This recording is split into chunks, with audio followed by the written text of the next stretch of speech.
इस कार्यक्रम के पुण्यार्जक हैं सेठी छावड़ा परिवार, निवासी गुवाहाटी एवं कोलकाता, स्वर्गीय श्री कवरीलाल जी सेठी एवं स्वर्गीय श्री सुमेरमल जी छावड़ा की पुण्य स्मृति में श्रीमती रतनमणि देवी सेठी, श्रीमती इंदिरा देवी छावड़ा, श्रीमती प्रीति, श्री सुरेंद्र जैन, सिद्धांत सलोनी, श्रीमती मोनिका, श्री अजीत जैन, आयुषी, अर्नव, श्रीमती रितिका, श्री विनीत जैन, विवान देवर्ष, पुत्री एवं दामाद श्रीमती रितु, श्री सुधीर चोड़ीवाल, दोहित्र ऋतिक, हार्दिक, इंदिरा लॉजिस वेयर हाउसिंग और logistic park Guwahati, computer vision works वितरण घर Guwahati, Navkar www.navkargroup.in, aluminium framework प्रणाली, कॉलम बॉक्स शटरिंग, खिड़की प्रणाली और वास्तु उत्पादों के निर्माता, कोलकाता।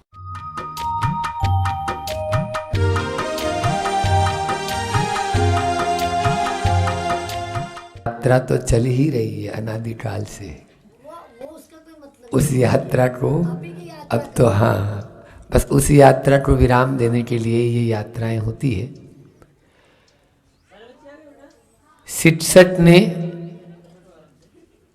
40-50 छात्र थे, उन छात्रों को 1 फीट की डोरी दी सबको और कहा कि जो सबसे ज्यादा गांठ बांध लेगा उसको इनाम मिलेगी। टाइम शुरू होता है। 15 मिनट का समय दिया, किसी ने 15, किसी ने 20, 25, 30 तक बांध ली। जैसे ही सबने 15 मिनट में गांठ बांध ली तो बोले वो जो मैंने प्रश्न दिया था या टास्क दिया था वो अधूरा दिया था, वो तो आधा ही प्रश्न बोला था मैंने। अब इसमें 30 मिनट का समय और देता हूं और जो सबसे ज्यादा गांठ खोल लेगा उसको इनाम मिलेगी। इस बात पर सब लग गए फिर से वापस। बड़ी मुश्किल से जिसने 30 गांठें बांधी थी वो 5, 7, 8 गांठ ही खोल पाया। इससे ज़्यादा गांठ 30 मिनट में नहीं खोल पाया। हमारे जीवन में भी यही होता है। गांठ लगाना तो बहुत सरल है, लेकिन गांठ को खोलना बहुत कठिन है। मोबाइल आदि में भी डाउनलोड करने में बहुत टाइम लगता है, डिलीट करने में कोई समय नहीं। एक बटन दबाओ, डिलीट हो जाएगा। इसलिए अपने जीवन को हमें आगे बढ़ाना है। भगवान महावीर स्वामी कहते हैं, तू भिखारी बनकर जीना चाहता है या सम्राट बनकर? चाहते तो सभी सम्राट बनकर जीना चाहते हैं, लेकिन भगवान कहते हैं जिसके मन में जितनी गांठ वो उतना बड़ा भिखारी, और जिसके मन में कोई गांठ नहीं वो उतना ही बड़ा सम्राट कहलाता है। ये हमारे अंदर गांठ हमें बांधना नहीं। गन्ना देखा, अभी मैं आया, आप कह रहे थे बिहार के सुनाओ, तो अब आपके यहाँ तो बस पपीता, केला और गन्ना, गन्ना की मिले तो बहुत है। तो हजारों गाड़ियां गन्ना की, और गन्ने भी अच्छे क्वालिटी है। क्यों पाटनी जी, कल तो खाया भी इन लोगों ने। तो वे गन्ने, उनमें जहां गांठ होती है ना वहां रस नहीं होता। जिस जगह गांठ होती है वहां रस नहीं होता। संत कहते हैं गले में गांठ हो जाए तो भोजन अंदर नहीं जाता, गन्ने में गांठ हो जाए तो उसमें रस नहीं रहता। और रुमाल में गांठ बांध ले, उसमें पैसा नहीं रख सकते। रुमाल में गांठें बांध लो तो रुमाल का वेट बढ़ेगा क्या? बोलो, वजन उसका नहीं बढ़ेगा, लेकिन फर्क बहुत ज्यादा आ जाएगा। उसमें आप कोई भी सामग्री रखना चाहो तो अब सामग्री नहीं रख सकते हो। जब रुमाल में गांठ बांध लो तो आप सामग्री नहीं रख सकते, आप रुपया नहीं रख सकते। तो मन में आपके गांठ होगी तो हमारे प्रवचन कैसे सुन पाओगे? बोलो, उनको कैसे सुरक्षित रख पाओगे? इसलिए पहले मन की गांठ को खोलना बहुत जरूरी है। तो मैं कह रहा था कि गले में गांठ हो जाए तो खुराक अंदर नहीं जाती, गन्ने में गांठ हो जाए तो उसमें रस नहीं रहता, और रुमाल में गांठ बांध लें बन जाती है तो रुपया नहीं रच सकते। इसी प्रकार से यदि मन में गांठ बन जाती है तो प्रसन्नता हमारे जीवन में 3 काल में नहीं आ सकती, 3 काल में नहीं आ सकती है। इसलिए गांठ हमें जब जीवन में किसी के प्रति कोई वैर विरोध होता है, देखो 2 बर्तन होंगे तो आपस में भिड़ेंगे जरूर, ऐसा नहीं हो सकता कि वो भिड़ेंगे नहीं। लेकिन कुछ तो संगीत की आवाज भी होती है, म्यूजिक की, है ना, और कुछ रोने की या जिसको बोले अपन नाराजी की आवाज होती है। एक बार ऐसा हुआ, एक बाजू वाले फ्लैट में पति पत्नी नए नए आए और नई शादी हुई थी। अब बेंगलोर जैसी पूना जैसी सिटी में रहते हैं तो वहाँ तो ऐसे ही होता है, 4-5 दिन आपके यहाँ मनावर में रहे और बाद में तो फिर वो ले ही जाएगा अपने साथ। तो महीना 2 महीना भी नहीं हुआ और पड़ोसी ने पूछा कि तुम लोगों को बिल्कुल भी आवाज़ नहीं आती और जब भी आती है तो हंसने की आवाज़ आती है, क्या बात है? तो व्यक्ति ने, जो पुरुष था, उसने बोला कि भाई मेरी पत्नी बहुत गुस्सेल आई है। गुस्सेल आई है तो फिर तो लड़ने की आवाज़ आनी चाहिए ना, फिर हंसने की आवाज़ क्यों आती है? बोले नहीं, वो गुस्से में घर भर के जितने सामान बर्तन आदि होते हैं वो उठा के मेरे ऊपर फेंकती है और मैं भी उसके ऊपर। तो जब वो फेंकती है तो अगर निशाना उसका लग जाता है तो वो हंसती है और निशाना छूट जाता है तो मैं हंसता हूं। निशाना लगता है तो वो हंसती है और निशाना छूट जाता है तो मैं हंसता हूं। बस यही जीवन की सार्थकता है, निशाना लगे या निशाना चूके, बस हंसते रहना है, तभी हमारी गांठ नहीं बनेगी। अंग्रेजी में एक कहावत है जिसका हिंदी अनुवाद में यह है कि एक नदी, आपके यहाँ तीर्थंकर लेने में ये नदी बह रही है, नदी जो बह रही है वो दोबारा नहीं बहती। क्या बोला? नदी जो बहती है, जिस समय जो नदी बह रही है वो दूसरे समय में, जिस व्यक्ति से आपने बात की है, आप लोग तो स्वाध्यायशील हो, जिस व्यक्ति से बात की वो व्यक्ति दोबारा आपसे नहीं मिलता है। 9 बजे आपने किसी से बात की, 9:01 पर वो व्यक्ति नहीं है, वो दूसरा है, वो नदी नहीं है, वो दूसरी है। यदि इस निश्चय को अपने जीवन में अपना लेंगे तो कभी गांठ भी बांधे।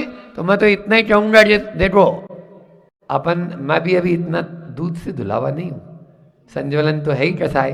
भले ये भी आपने प्रवचन के पहले मंडलाचरण में खूब बोल दिया, लेकिन अभी परमेष्टि बनने के उसमें हैं हम, ठीक है ना, बन रहे हैं, मार्ग में चल रहे हैं, बनेंगे निश्चित रूप से, और साधु तो हैं ही।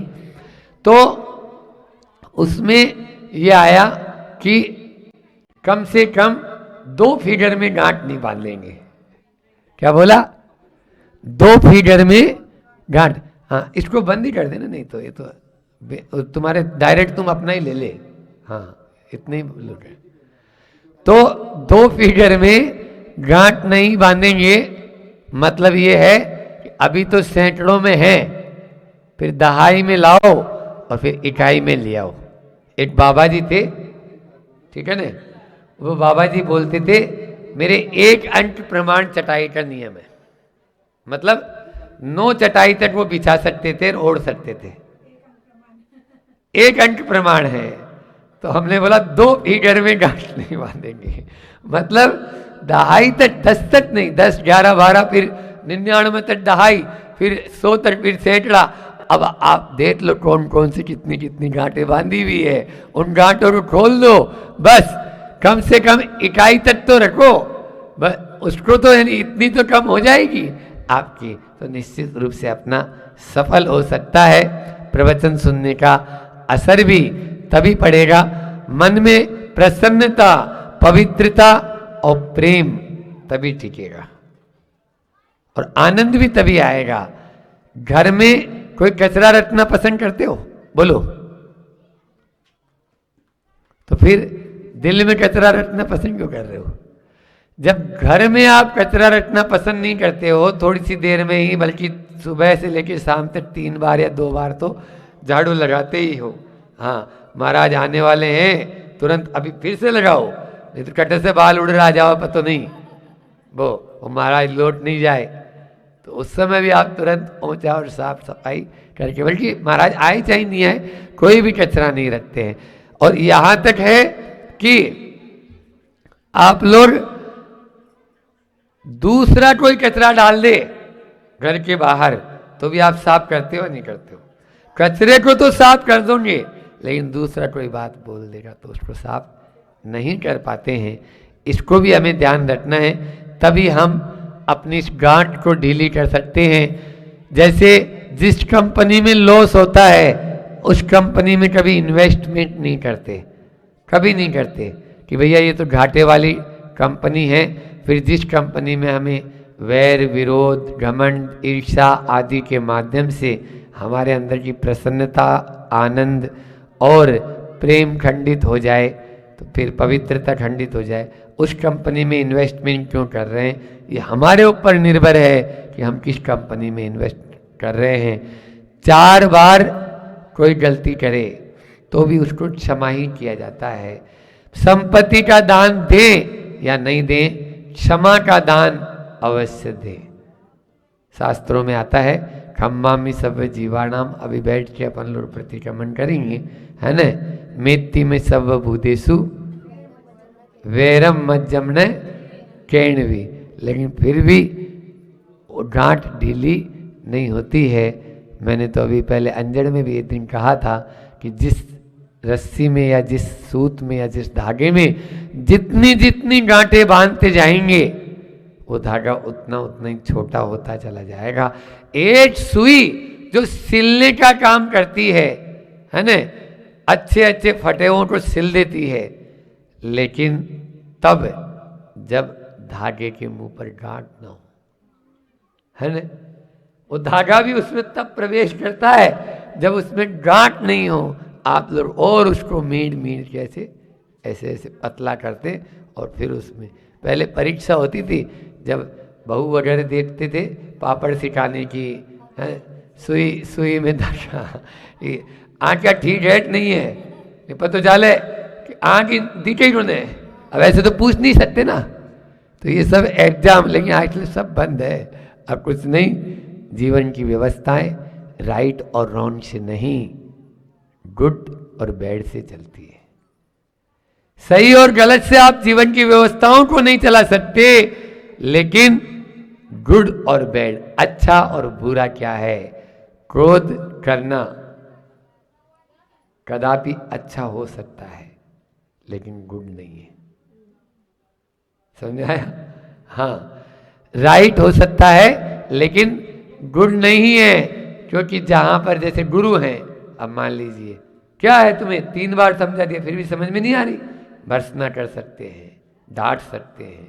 माता पिता हैं, जब तक बेटा बेटी को नहीं डांटेंगे तब तक, तो वो राइट तो है, लेकिन क्रोध करना और क्रोध को अपने भीतर बना लेना, दोनों में अंतर है। बस क्रोध को अपने भीतर मत बनाएं, क्योंकि क्रोध अच्छा हो सकता है, लेकिन क्रोध करने वाला 3 काल में अच्छा नहीं हो सकता। क्रोध तो अच्छा है, इसलिए अच्छा हो सकता है कि उस समय क्या यानी परिस्थिति है वह अपने, देखो गांठ बांधने में क्या असर होता है। एक संस्मरण सुना के अपनी वाणी को विराम, कि एक लड़की इंजीनियर करना चाहती थी, पिताजी ने उसको सीए के लिए कहा कि तुम सीए बन जाओ, इंजीनियर तो आजकल कोई कीमत तो है नहीं। मध्य प्रदेश सरकार ने भी एक दिन मेरे पास कटिंग रखी हुई है पेपर की कि 80% इंजीनियर डिफाल्टर हैं, डिफाल्टर घोषित कर दिया उनको, मतलब कोई काम के नहीं है। और उनको खुद को मालूम ही नहीं है ना कि इंजीनियरिंग का मतलब क्या होता है, इस प्रकार की केवल डिग्री मात्र लेके घूम रहे हैं। तो उन्होंने बोला कि सीए बन जाओ। बेटी ने मेहनत की, सीए पास भी कर लिया, सीए पास कर लिया और टॉपर रही, और अच्छा पैकेज, बड़ा पैकेज, जॉब करना शुरू किया, लेकिन उसके मन में एक टीस बैठी हुई थी और वो गांठ यही थी कि मुझे तो इंजीनियर बनना था, लेकिन पापा ने मुझे सीए बना दिया। मुझे तो इंजीनियर बनना था, लेकिन पापा ने मुझे बोल बोल के सीए बना दिया। बस इसी छोटी मानसिकता ने एक दिन ऐसा कार्य करा दिया कि कुछ नहीं, एक सुसाइड नोट लिखा पिता के प्रति कि पिता जी, आपने जैसा करते मेरे साथ किया, ऐसा मेरी छोटी बहनों के साथ मत करना, और अब मैं जा रही हूँ। वह तो मर गई, लेकिन पिता को जीते जी मार गई। जिन्होंने जन्म दिया, जीवन दिया, संस्कार दिया, केवल इतनी सी बात को लेकर वह सुसाइड कर ली, आत्महत्या जैसा कुकृत्य कर बैठी। एक बार मन में गांठ बांध लेते हैं तो रामचंद्र जी ने कैकेयी के प्रति गांठ नहीं बांधी कभी जीवन में। मां ही मानते थे, बल्कि यशोदा से बड़ी मानते थे कि नहीं, मां पहले, मेरी मां पहले। चरण भी उन्होंने उनके छुए जब 14 वर्ष के बनवा। और दुर्योधन ने, बोलो, श्री कृष्ण जो भगवान श्री कृष्ण थे, जो आदर्श थे, उनके प्रति भी हमेशा गांठ बांध के रखी। रामचंद्र जी ने नहीं बांधी। तो ये होता है। दुर्योधन, आज दुर्योधन प्रवृत्ति के ही ज्यादा लोग हैं, और वह इस प्रकार से आगे अपने जीवन में विफल होते हुए चले जाते हैं। लेकिन जब पानी ऊपर सर से गुजर जाता है, तब उनको समझ में आता है, तब समझ में आता है कि ये मैंने क्या कम कर दिया। इसलिए अपने जीवन को बहुत आनंद और अच्छा बनाना है तो हमें किसी के प्रति भी गांठ, क्योंकि जीवन इसी का ही नाम है, गांठ बांधने। आप देखो आगम में तो भरे पड़े हैं, भरे पड़े हैं। जैसे चाहे अंजना का ले लो आप, हाँ, अंजना और पवनंजय, हाँ, जब बांधी तो ऐसी बांधी, और जब याद आया तो अब क्या, अब पछताए क्या होत, जब चिड़िया चुग गई खेत। सिर के पारसनाथ का ले लो आप, उसकी पूजा में आता है, पारसनाथ जी की पूजा में अपन पढ़ते हैं, जब आई क्षेत्र पारसनाथ की पूजा करते हैं तो उसमें आता है, ये वैर न वैर मिटाता है, ये वैर महा दुखदाई है। ये वैर भाव भाव में बढ़ जाता है, कभी भी नहीं मिटा पाएगा। एक यानी जो है ना, वैर के पीछे ही, और जैसे ऋण होता है, आचार्यों ने कहा ऋण थोवम, अग्नि थोवम, कसाय थोवम से। हाँ, थोड़ा सा भी यदि आपके अंदर में कसाय का अंश है, वह कब बड़ी ज्वालामुखी बन जाएगा कोई पता नहीं, पूरे के पूरे ढेर को स्वा कर देगा। और ऋण, प्रेमचंद के 1.25 सिर गेहूं, एक कहानी है, वो पढ़ो तो आपको पता लग जाए। बाप दादा भी नहीं चुका पाए उसका ब्याज, चक्रवर्ती ब्याज में इतना ब्याज हो गया उसका। और इसी प्रकार से अग्नि की एक छोटी सी चिंगारी स्वाहा कर देती है। बस कसाय भी हमारे जीवन को इसी प्रकार से, तो बस जितना जल्दी से जल्दी साफ होए। अपने यहाँ तो आया कि अनंतानुमंदी वाले तो यहाँ कोई नहीं बैठे, हाँ, अब प्रत्याख्यान वाले बैठे हैं, सब में दृष्टि है, सब अच्छे से सुन रहे हैं। तो और अब प्रत्याख्यान को भी छोड़ के प्रत्याख्यान में आओ, और प्रत्याख्यान को भी फिर छोड़ करके संजलन में आए। जैसे जल में रेखा होती है, बस ऐसी ही हमारी कसाय होगी, तभी हम बेड़ा पार कर पाएंगे। कसाय पाउड ग्रंथ की रचना इसी बेस पर, पूरे पेज दोष विहितम, मतलब इसी में ही लिखे हुए हैं। 16 भाग है उसके, 16 भाग। आप उसका अध्ययन करो, केवल मात्र कसाय के ऊपर लिखा हुआ है। इसलिए इन 25 कसाय से बचो, 26वीं कसाय तो अपना आप भाग जाएगी। समझ में आया? नहीं तो लोग उसी को ही ज्यादा मिथ्यात्व को यानी कसाय के उसमें ले लेते हैं, लेकिन वो इतनी हानिकारक नहीं है जितनी हानिकारक 25 है। इन 25 को पहले देख लो, वो तो अपना आप मैदान छोड़ के जाएगा, उसको जाना ही पड़ेगा। अनंतानुबंधी चली गई तो उसके बाद मिथ्यात्व कहाँ रहेगा? बोलो, रहेगा क्या? वो है तो अनंतानुबंधी अपना आप ही बैठा ही रहेगा, वो तो बैठी रहता है। तो इस प्रकार से अपने इन चीज़ों को भी अपन समझें। आज गांठ बांधने के ऊपर हमने कहा कि अपन को गांठ नहीं बांधना है, बस खोलते चले जाएं, चाहे आप हो चाहे मैं हो। उस गांठ को अभी तक जीवन में जो बंदी है उनको हम खोलेंगे, तभी हमारे जीवन का कल्याण होगा। बोलिए अहिंसा परमो धर्म की। आचार्य गुरु और विद्या सागर जी महामुनि राज की।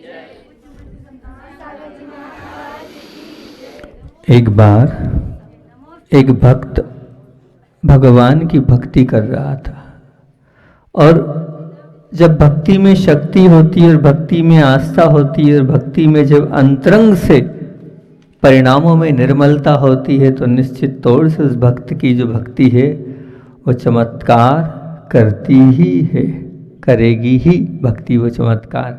जैसे आज आपने, मैं कहूँगा तो नहीं, चौके में देखा होगा कि एक भक्त की भक्ति ने चमत्कार करके दिखा दिया। अब वो चमत्कार तो आप लोग जानते कैसे आज चमत्कार हुआ। तो चमत्कार ऐसे होते हैं भक्त की भक्ति से। ऐसे ही एक भक्त भक्ति कर रहा था और भगवान प्रकट हो गए। बोल क्या चाहता है, क्या मांगता है तू? तो भक्त ने कहा, बहुत अच्छी बात कही, आपके सामने कोई साक्षात प्रकट हो जाए तो आप क्या मांगोगे? लेकिन उसने कितनी अच्छी बात मांगी। उसने ये कहा कि भगवान सबसे पहला वर तो ये देना कि जन्म से लेकर अभी तक जिन लोगों का उपकार मैंने लिया है कभी भूलूं नहीं। जन्म से लेकर अभी तक जिन लोगों का उपकार मैंने लिया है प्रभु कभी भूलूं नहीं। पहला वरदान ये देना। बताओ आप मांगोगे इसी बात? आप पर किन लोगों का उपकार है, उन लोगों का जो उपकार है वो आपको याद है कि भूल गए? उन माता पिताओं का, उन गुरुओं का, उन बड़ों का उपकार याद रखना। उस भक्त ने सबसे पहली बात वो बोली। दूसरी बात उसने बोली, क्या बोली? कोई उपकार किसी प्रकार का किया है किसी पर तो उसको कभी याद नहीं रखूं। अगर मैंने किसी पर उपकार किया भी है तो भगवान इतनी सामर्थ्य देना कि उस उपकार को याद ना रखो कि मैंने उस पर ये उपकार किया था। बस ये दो मुझे वर दे दो, बस मुझे ये दे दो। हम लोग तो अभी तक किस किसने धोखा दिया है वही अपनी स्मृति पथ पर अंकित कर चुके हैं, परंतु जिनका उपकार हमने लिया है वो शायद हमें याद ही नहीं। बताओ, याद है आपको किन्ने उपकार किया? हम समय सार पढ़ सकते हैं, हम पद्म पुराण पढ़ सकते हैं, हम प्रवचन सुन सकते हैं, परंतु बताओ जिन्होंने हमारे पर उपकार किया कभी बैठकर सोचा है किन्ने हमारे पर उपकार किया? आधा घंटा कभी ध्यान लगाना और बैठकर चिंतन करना कि मेरे जीवन में किन किन लोगों ने कब कब और किस किस समय उपकार किया है। बहुत बड़ा धर्म ध्यान है ये। इसको आचार्य श्री जी बोलते हैं धर्म ध्यान, शुभ उपयोग है ये। और ये शुभ उपयोग ही आपको शुद्ध उपयोग की ओर ले जाएगा, क्योंकि आप किन को याद कर रहे हो? उनको याद कर रहे हो जिन्होंने उस समय सहारा दिया है, जिस समय दुनिया ने लात मारी थी उस समय हाथ उन्होंने पकड़ा है। तो ध्यान रखना वो भगवान से बढ़कर है तुम्हारे जीवन में, क्योंकि कष्ट के समय में अगर तुम्हारे लिए कोई हाथ पकड़ रहा है तो उससे बढ़कर कोई नहीं है, कोई नहीं है, कोई नहीं है। वही सब कुछ है आपका, ये मान के चलना। प्रभु की अगर कोई विशेषता है तो जिंदगी भर प्रभु को एक व्यसन था। महाराज जी व्यसन, व्यसन तो संसारी प्राणी को होता है, नहीं भगवान को भी व्यसन था। कौन सा व्यसन था? तो भगवान को था परोपकार करने का व्यसन। काय का व्यसन था? परोपकार करने का व्यसन था। वो जानते हुए क्या मौका ढूंढते थे? मौका ढूंढते थे मतलब जहाँ मिल जाए वहाँ वो ढूंढने जाते थे। रास्ते में मिल जाए तो रास्ते में, अस्पताल में मिल जाए तो अस्पताल में, समाज में मिल जाए तो समाज में, जहाँ मिले वो मौका ढूंढते थे और उस मौका को ढूंढकर वो परोपकार करते थे। आपको जो भी मिला है, आपको आपके जीवन में जो भी मिला है उसमें आपकी चैरिटी करने का मन है तो आप परमात्मा बनने के मार्ग पर हैं। क्या बोल रहा हूँ? आपको जो भी मिला है उसमें आपकी चैरिटी करने का मन है तो आप परमात्मा बनने के मार्ग पर हैं। जो व्यक्ति मन से रखता है कि मेरे पास पुण्य से जो मिला है उसको दूं, तो परमात्मा बनने के मार्ग पर है। जो संसार में जितना मेरे लिए आप सोच रहे हो, मतलब ये मेरा मेरा कर रहे हो, ये संसार है। और जो व्यक्ति मेरा आपके लिए भी है ये सोच रहा है, वो परमात्मा के मार्ग पर बढ़ने के लिए आगे बढ़ रहा है। मेरे पास जितना पुण्य है उसमें दूसरे के लिए कितना पुण्य है। मेरा प्रश्न ये है कि मेरे पास जितना पुण्य है उसमें दूसरे के लिए कितना पुण्य है। मैं पैसे की बात नहीं कर रहा हूँ, पैसा छोड़ दो। मान लो कोई एक व्यक्ति है जिसे आंख से नहीं दिखता है और आपने हाथ पकड़कर छोड़कर उसे यहाँ से वहाँ कर दिया, तो ये क्या है? अपने पुण्य में, अपने से अब जो आपका पुण्य था उसमें दूसरे का हिस्सा, ये इसकी बात कर रहा हूँ मैं। आपने किसी की समस्या सुन ली, उसकी वो समस्या सुनना भी ये मान के चलना आपने अपने कान के पुण्य में अब उसकी समस्या सुनकर ये पुण्य उसके अपने पुण्य से उसके लिए पुण्य उसका हिस्सा छोड़ दिया, इसकी बात कर रहा हूँ। तो आपको जो पुण्य से मिला है इसमें क्या कर रहे हैं? ये आँख मिली, ये नाक मिला, ये कान मिला, ये मन मिली, ये संपत्ति मिली, इसमें दूसरे का हिस्सा कितना, ये मेरा प्रश्न है कि दूसरे का हिस्सा कितना परसेंट है? सोचा विचार करा आपने? कितना आप दान कर रहे हैं, कितना आप चैरिटी कर रहे हैं? मैं तो इतना ही पूछता हूँ कि आपके पुण्य में अगर जितना दूसरे का हिस्सा है वही पुण्य है असली आपका, वही पुण्य है असली आपका। एक व्यक्ति आया और वो व्यक्ति गुरु के समक्ष बैठा और उसने कहा, प्रभु गुरुवर इतना इतना लाभ हुआ है और मैं इसकी कहीं ना कहीं चैरिटी करना चाहता हूँ, कृपया आप इसका स्थान बताएं, कहाँ दान करूँ, क्या करूँ, कैसे इसका सदुपयोग हो। एक एक पैसे का सदुपयोग होना चाहिए। तो गुरु ने बता दिया ऐसा कर सकते हो, वहाँ पर जो है ये दान दे दो तो इसका सदुपयोग हो जाएगा। बाजू में एक व्यक्ति बैठा था, उसने कहा महाराज जी मेरे लिए भी इसका उपयोग करना है। तो बोले बात उससे चल रही है, प्रश्न उसका था, तुम बीच में क्यों टपक पड़े, तुम बीच में क्यों टपक पड़े? अभी नहीं, अभी उसी को बताया जा रहा है। तो उसने कहा नहीं नहीं महाराज जी ऐसी बात है कि जब हमारे पिताजी शांत हुए थे, सुनना बहुत अच्छे से, तो उन्होंने 4 हिस्से करे। हम 3 भाई हैं और एक हिस्सा हमारी कमाई के 4 हिस्से होते हैं। तो बोले चौथा हिस्सा किसका? तो बोले धर्म रूपी भाई का। चौथा हिस्सा किसका? बोले धर्म रूपी भाई का होता है। और वो धर्म रूपी भाई का जो हिस्सा है हर बार हम धर्म में लगाते हैं, आप उसके लिए रास्ता बताइए, मुझे भी इतना ही धन जो है लगाना है धर्म रूपी भाई का। और नाम नहीं करना, क्योंकि जब वो हमारा है ही नहीं तो हम नाम की क्यों अपेक्षा रखें? बिना नाम के आप बताइए कहाँ कैसे सदुपयोग करना है। जैसे आपने उस सज्जन को बताया, हमें बहुत अच्छा लगा, हमें भी बताओ आपने धर्म रूपी भाई का हिस्सा निकाला कि नहीं? आपने अपने भाई, ऐसा भाई बनाया कि नहीं आपके जीवन में? अगर आप धर्म रूपी भाई को बनाओगे तो निश्चित ये मान के चलना कि जो धर्म रूपी भाई है वो आज नहीं कल नहीं आगे हमेशा आपके साथ खड़े रहेगा। पर बनाना पड़ेगा आपको धर्म रूपी भाई। मात्र पैसा ही दान करने की बात नहीं कर रहा हूँ, मैं तो कह रहा हूँ आप समय दान करो। जब जितना मिले आप गौशालाओं में जाओ, आप अस्पतालों में जाओ, आप अनाथालय में जाओ, पर दान करो। जो मिला है इस तन का, इस मन का, इस जो आपको मिला है सबका ध्यान करो। ध्यान रखना प्रभु के पास वैभव है तो वो है परमात्मा का सबसे बड़ा वैभव, पुण्य का वैभव। क्योंकि अगर सर्वोत्तम पुण्य अगर किसी के पास है तो वो है परमात्मा के पास। परमात्मा से बढ़कर किसी के पास पुण्य नहीं। अनंत जीव हैं, उन अनंत जीवों का पुण्य को पाप को धोने का काम कौन करते हैं? परमात्मा। क्योंकि परमात्मा की शरण में जो जाता है उसके वो जो पाप है धुलते चले जाते हैं। मतलब उनका पुण्य आपके पाप को धोने वाला है। हमारा पुण्य किसके पाप को खत्म करता है? एक प्रश्न क्या है कि हमारा पुण्य, वो प्रभु का पुण्य सबके अनंत जीवों के पाप को धोता है, पर मेरा पुण्य जो है वो किसके पाप को खत्म करता है? एक प्रश्न है। आपका कोई एक पुण्य बताओ। जो आपके पास है वो आपके पाप के बंद को नहीं करता है और सामने वाले के को भी धो रहा है। मान लीजिए आपके पास गाड़ी है, वो गाड़ी है, उस गाड़ी, वो बंगला है, वो बंगला, ये जो जितनी पुण्य से मिली चीजें हैं, ये चीजें क्या है, ये पुण्य से मिली।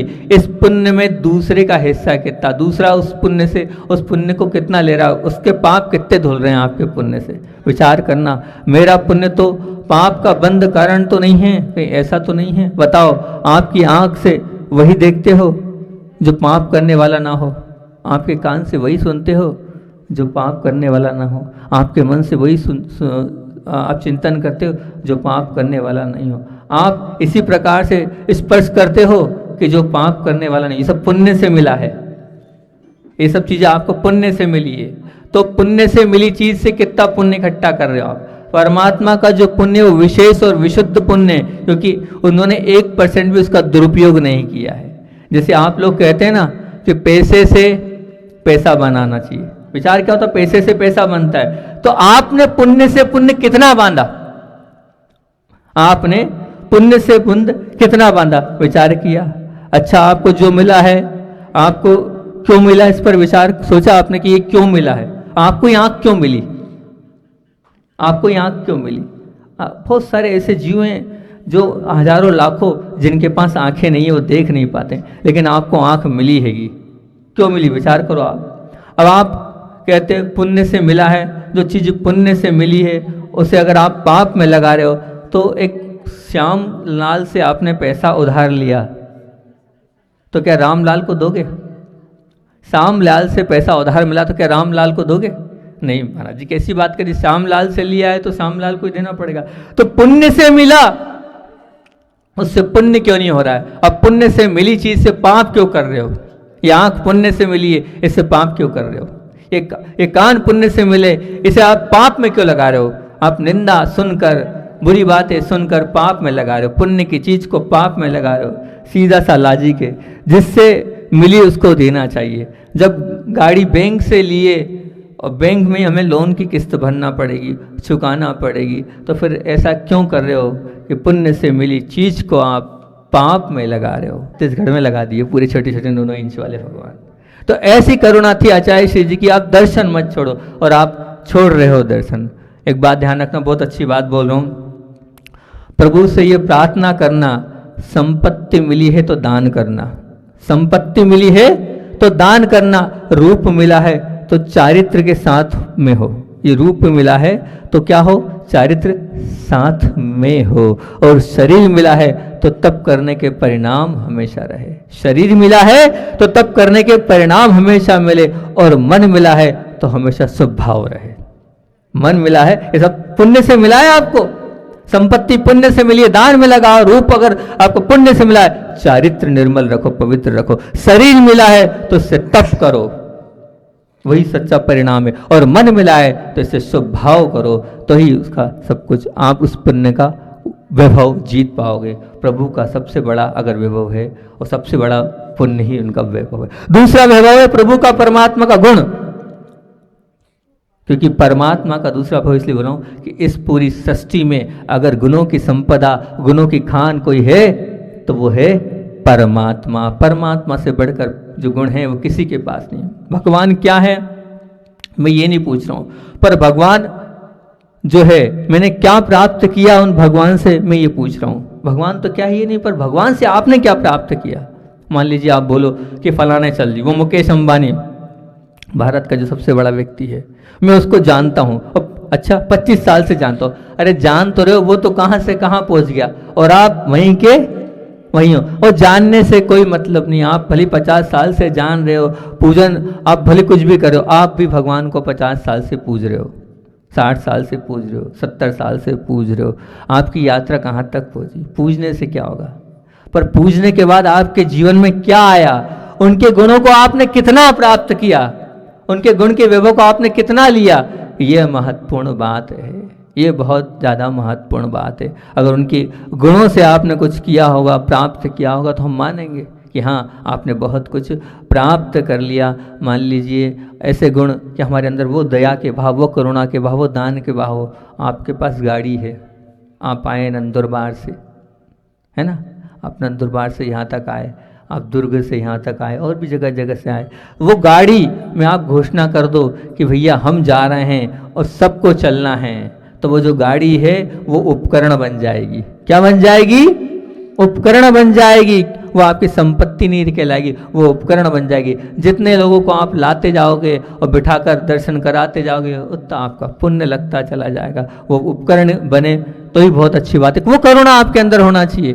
एक बहुत अच्छा करुणा का याद आ गया, सुनाता हूँ। एक भाई गांव में रहता है और एक भाई शहर में भी, मुंबई में रहता। सत्य घटना है, एकदम बिल्कुल सत्य घटना। और भाई शहर में रहता था, बहुत बड़ा बंगला बनाया, 4 करोड़ की तो उसकी लागत थी। जमीन तो करोड़ों की आती है, मतलब 4 करोड़ में सिर्फ उसका बाहरी वो था। ऐसा बहुत बड़ा बंगला बनाया, बिल्कुल शानदार फर्नीचर, वेल मेंटेन, हर चीज़ बहुत अच्छी। अब जब वो बनाने के बाद उसने अपने भाई को भी बुलाया, उसको नागल क्या बोलते हैं आप, गृह प्रवेश। जब वो बुलाया तो बुलाने के बाद भाई से उन्होंने इतना ही पूछा कि भैया मकान कैसा लगा। छोटे भाई से पूछा मकान कैसा लगा, तो अब छोटा भाई तो था, उसने मजाक में बोल दिया कि बड़े भैया मकान तो ऐसा लगा कि अब यहाँ से जाने की इच्छा ही नहीं है, अब यहाँ से जाने की इच्छा ही नहीं है। इतना सुंदर मकान आपने बनाया है, वाह क्या पुण्य है आपका। तो बड़ा भाई बोलता है अब तुम्हारी जाने की इच्छा नहीं है, तो अब तुम्हें ये मकान मैं दे रहा हूँ, तुम्हें यहीं रहना पड़ेगा, तुम्हें यहीं रहना पड़ेगा, अब जा नहीं सकते हो, अब ये तुम्हें यहीं रहना। भैया आप कहाँ रहोगे? आप चिंता छोड़ो, वो सामने प्लाट है, वहाँ बन जाएगा, पर अब तुम्हें यहीं रहना पड़ेगा, मैं नहीं अब तुम्हें जाने दूंगा। अब तुम्हें इतना अच्छा लगा है, बोलो कोई आपसे कह दे ये चीज़ बहुत अच्छी लगी, दे दोगे आप? दे दोगे आप? और वो भी उसने इतने मेहनत से, इतने उससे बनाया है, और उसके बाद सामान्य से उसने कह दिया ले लो। ये है सच्चा प्रेम, ये है सच्चा गुण, इसको कहते हैं सच्चा गुण। ऐसा गुण होना चाहिए, हर किसी को कुछ अच्छा लगे तुरंत दे दो, दे दोगे तो वो आपका गुण वैभव बन जाएगा। तीसरा परमात्मा का वैभव, प्रकृति वैभव, परमात्मा का तीसरा वैभव। क्योंकि वो जो प्रकृति है, प्रकृति क्या, चाहे आप कुछ भी कर लो, हर परिस्थिति में, हर कठिनाई में आप कितना भी कुछ बिगाड़ लो, वो कितना भी बुरा सोच लो, परंतु प्रभु का स्वभाव क्या रहता है? सबका क्या हो? भला हो, सबका अच्छा हो, सबके लिए हमेशा मंगलमय भाव हो। बताओ आपके लिए कोई बुरा करे और आपके भाव क्या उसके प्रति अच्छा करने के हो रहे हैं? अगर आपको कोई बुरा, आपके लिए कोई बुरा, आपके लिए कोई गड्ढा खोद रहा है और उस गड्ढे के बाद भी आप कह रहे हो कोई बात नहीं, बहुत अच्छी बात है, मैं तो दूसरा गाल भी आगे कर रहा हूँ, तो ये मान के चलना आप भगवान बनने के रास्ते पर आगे बढ़ते चले जा रहे हैं। प्रकृति विभव वो जो प्रभु का है, प्रभु ऐसे ही नहीं बने, उन्होंने दूसरा आगे गाल किया है, इसलिए वो भगवान बने हैं। आप भी इसी प्रकार कठिन परिस्थितियों में, उन कोई कुछ कह दे, कोई कुछ बोल दे, कोई कुछ आपके साथ कर दे, उसके बाद भी आप अन्यथा नहीं लोगे, तब आप बनोगे समय अपना हो गया, तब आपका प्रकृति वैभव रहेगा। और चौथा स्वरूप वैभव। स्वरूप वैभव जो है आत्मा का कैसा है? प्रभु का स्वरूप वैभव ये है कि प्रभु के अंदर, प्रभु के अंतरंग में और प्रभु के पास जो जो जाता है, वह अगर सच्चे मन से जाता है तो जो प्रभु हैं वैसा बन जाता है, जो प्रभु हैं वैसा बन जाता है। अगर स्वरूप वैभव प्रभु का है और हम सच्चे मन से प्रभु के दरबार में जाते हैं और जाने के बाद भी हम अगर उनके जैसे स्वरूप में नहीं उतर पाते हैं, तो हम सच्चे भक्त नहीं हैं, हम सच्चे कम भक्त हैं, ये मान के चलना। बोलिए आचार्य भगवान विद्यासागर जी महामुनि राज की।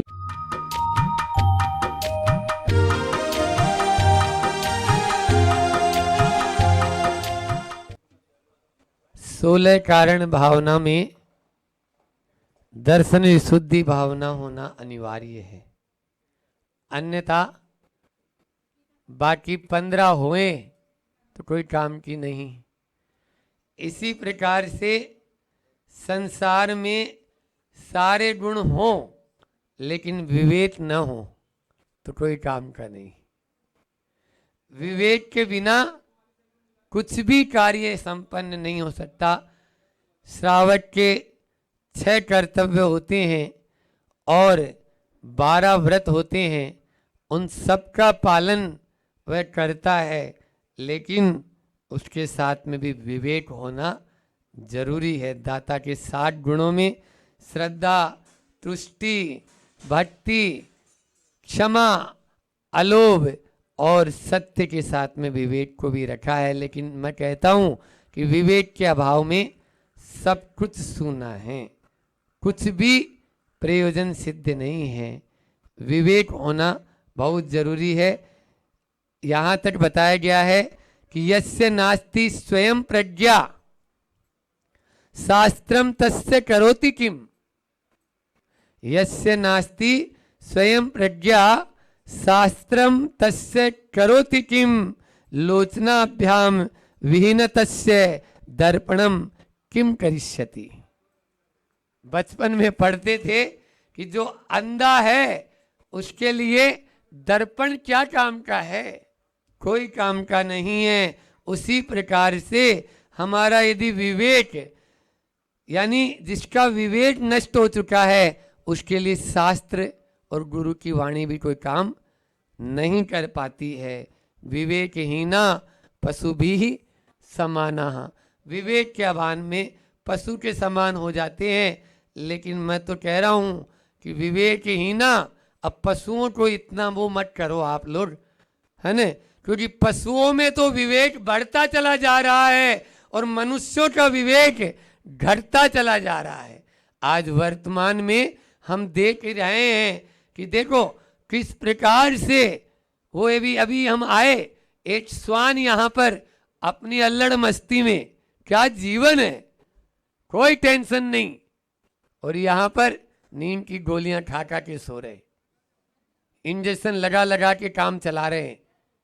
हाँ, आप देख लीजिए, भोजन का इंजेक्शन अलग है, बैठने के लिए थोड़ी ताकत चाहिए तो इंजेक्शन अलग है, और सोने के लिए एक इंजेक्शन अलग है। क्या होगा इस भारत का? हर चीज के लिए गोलियां खा खा के काम चलाना, ऐसा है नहीं। खान पान, रहन सहन, ध्यान रखना, व्यक्ति का जन्म होता है, व्यक्तित्व का निर्माण होता है, और व्यक्तित्व का निर्माण विवेक के आधार पर ही होता है। यदि विवेक नहीं है तो 3 काल में व्यक्तित्व का निर्माण संभव ही नहीं है। और पूजा भी हमारे यहाँ व्यक्ति की पूजा नहीं बताई, व्यक्तित्व की पूजा बताई है। हाँ, वंदे तद्गुण लब्धया नमो अरंताणम नमो सिद्धाणम नमो आयरियाणम। कोई व्यक्ति नहीं है, ये सब व्यक्तित्व हैं जिन्होंने 4 घातिया कर्मों का नाश कर दिया, 8 कर्मों का नाश कर दिया है। जो शिक्षा दीक्षा देते हैं, जो पढ़ते और पढ़ाते हैं, और जो रत्नेत्र को ध्याते हैं, वो पंच परमेष्टि कहलाते हैं। ऐसे पंच परमेष्टि हमारे बताए गए।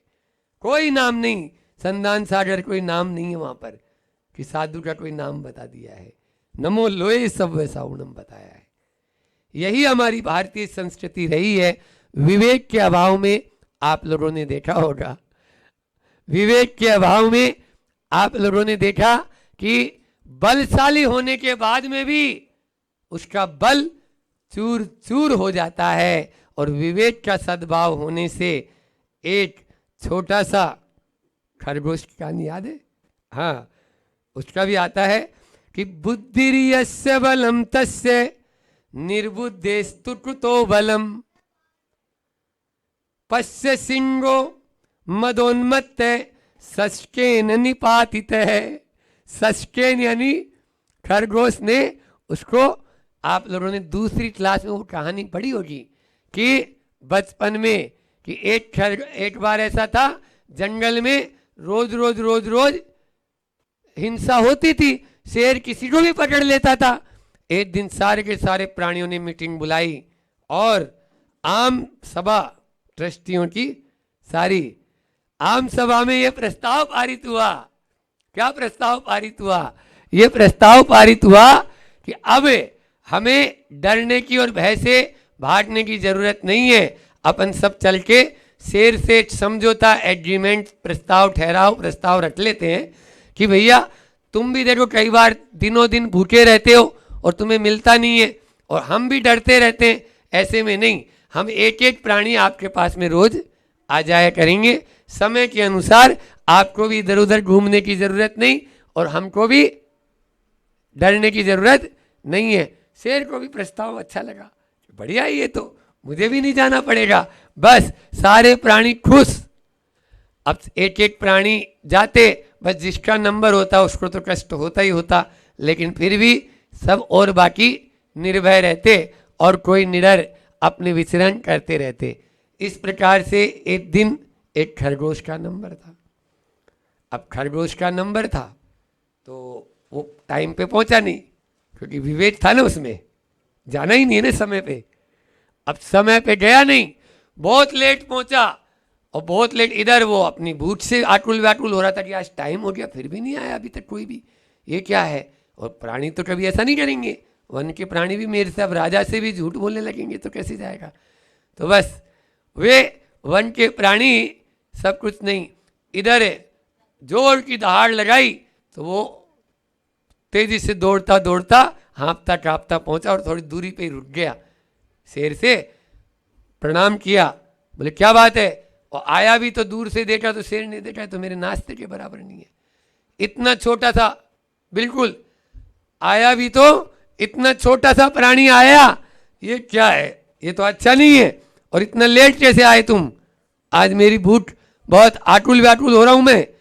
तब उसने बोला, शेर ने, खरगोश ने, कि सुनो राजन, आज तो आपको नाश्ता मिल रहा है, कल से तो भूखा ही रहना पड़ेगा।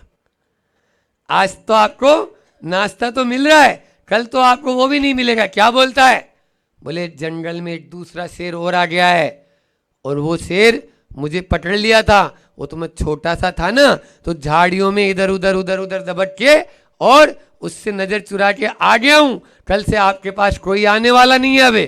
अब तो वही मेरे रहते जंगल में दूसरा कौन राजा हो सकता है, दूसरा शेर कौन हो सकता है। राजन आप चलो तो मैं बता दूं, बस बताओ मुझे कहाँ है वो। आगे आगे शेर, आगे आगे खरगोश, और पीछे पीछे शेर चलता जा रहा है, चलता जा रहा है। कहाँ है, बता रहा हूँ, वो गुफा में रहता है।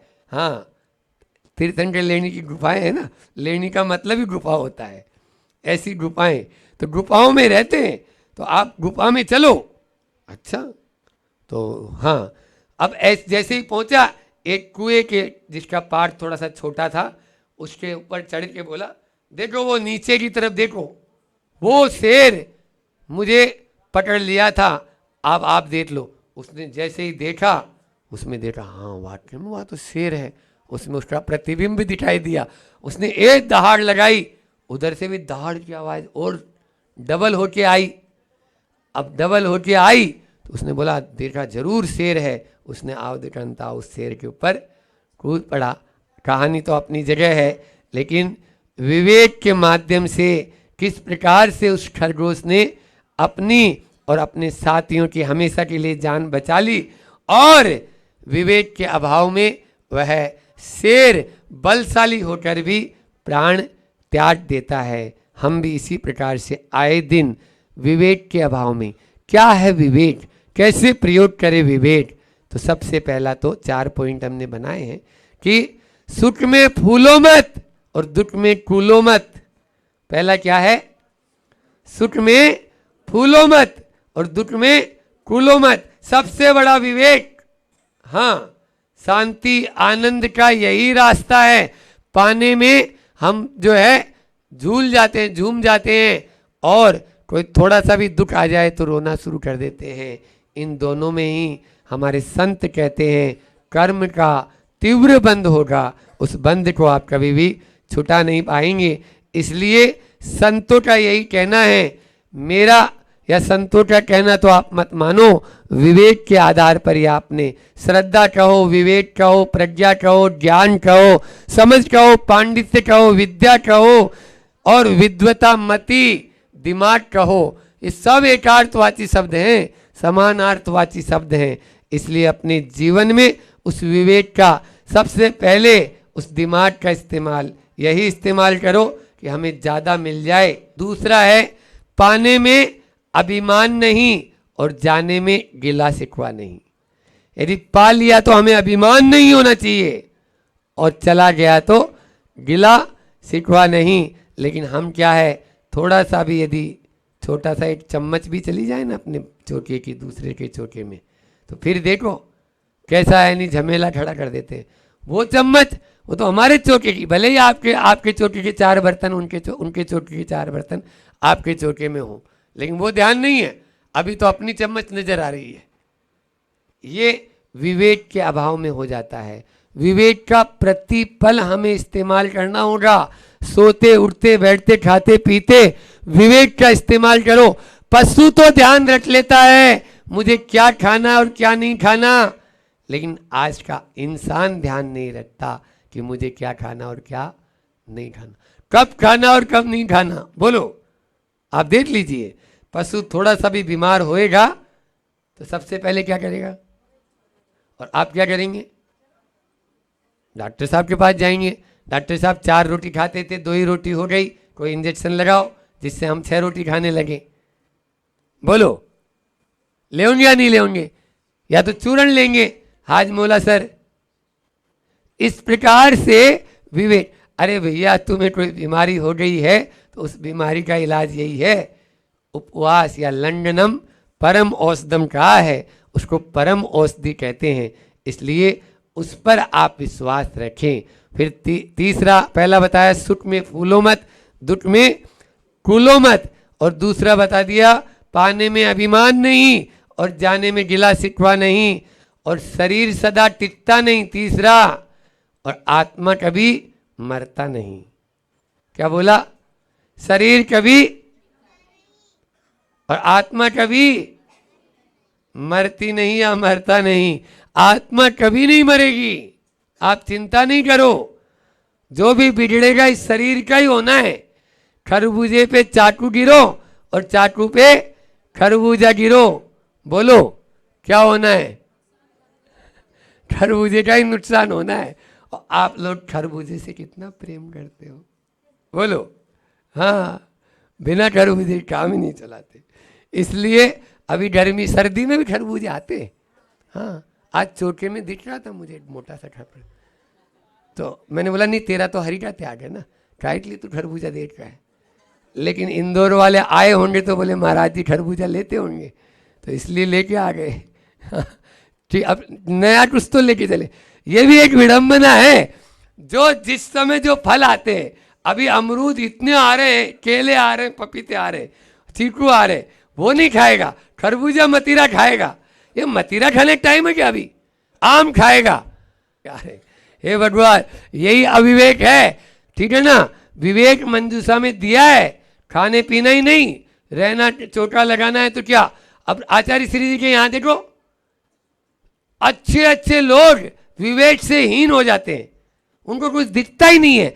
क्या वो श्रद्धा, क्या वो भक्ति, क्या वो तुष्टि, क्या वो आपके कर्म की निर्जरा का साधन बन पाएगी। बोलो, कभी विचार तो करो। विवेक के अभाव में सारे गुण व्यर्थ हैं, ये मैंने अभी कहा।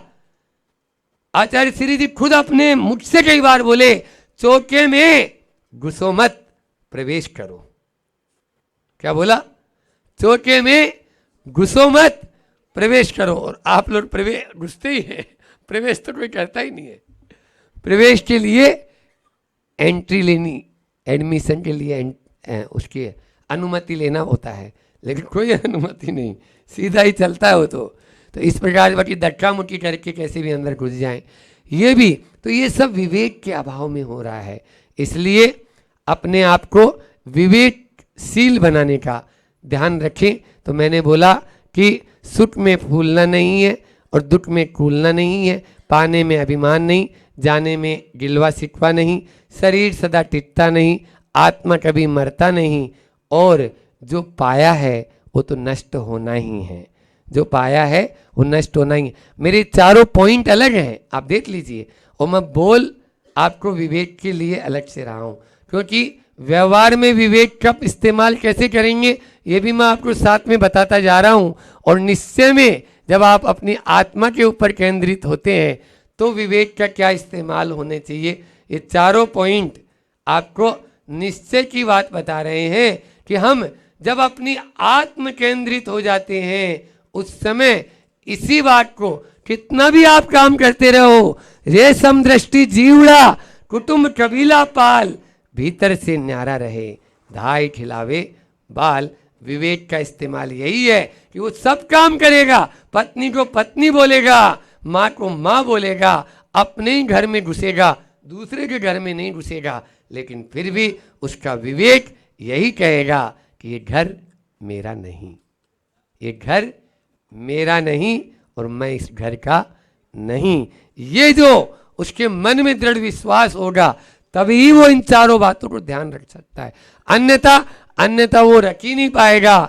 इसलिए अपना कर्तव्य समझे और विवेक को सबसे पहले अपने जेहन में स्थान दे। जब भी कोई हे उपादेय करनी अकरनी क्या है हमारी, है ना, हमारे यहाँ प्रज्ञा अपराध एक शब्द आता है, धौला जी में भी आया और चरक संहिता आदि ग्रंथों में भी, सब ग्रंथों में, अभी राजवार्तिक पढ़ रहे थे उसमें भी।